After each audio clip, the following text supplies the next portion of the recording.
ल अहिले चाहिँ हामी इलाम जिल्लाको सन्दकपुर 5 को जमुनामा रहेको धाप पोखरीमा छौँ र यो पोखरी अब पहिलोचोटि आइराख्दाखेरि मलाई एकदमै धेरै सुन्दर लाग्यो र यो सुनिअनुसार यो पोखरी यहाँको बासिन्दाहरूले जग्गा अनुदान तथा श्रमबाट यो कृत्रिम रूपमा बनाएको रहेछ।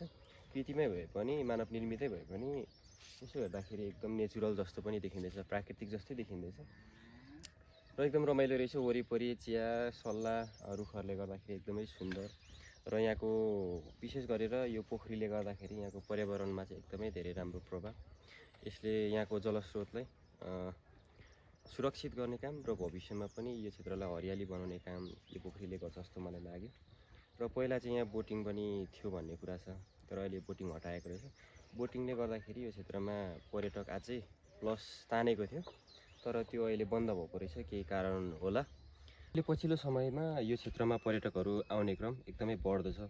यहाँदेखि नजिकै हाम्रो सामुदायिक वनहरूमा रेड पान्डाहरू पाउने हुँदाखेरि पर्यटकहरू पनि धेरै आउने र बढ्दो क्रममा छ। यहाँ चाहिँ सरकारले अझै सहयोग पुर्याए अझै पर्यटकहरू भित्राउन सक्ने मैले यहाँ देख्दैछु।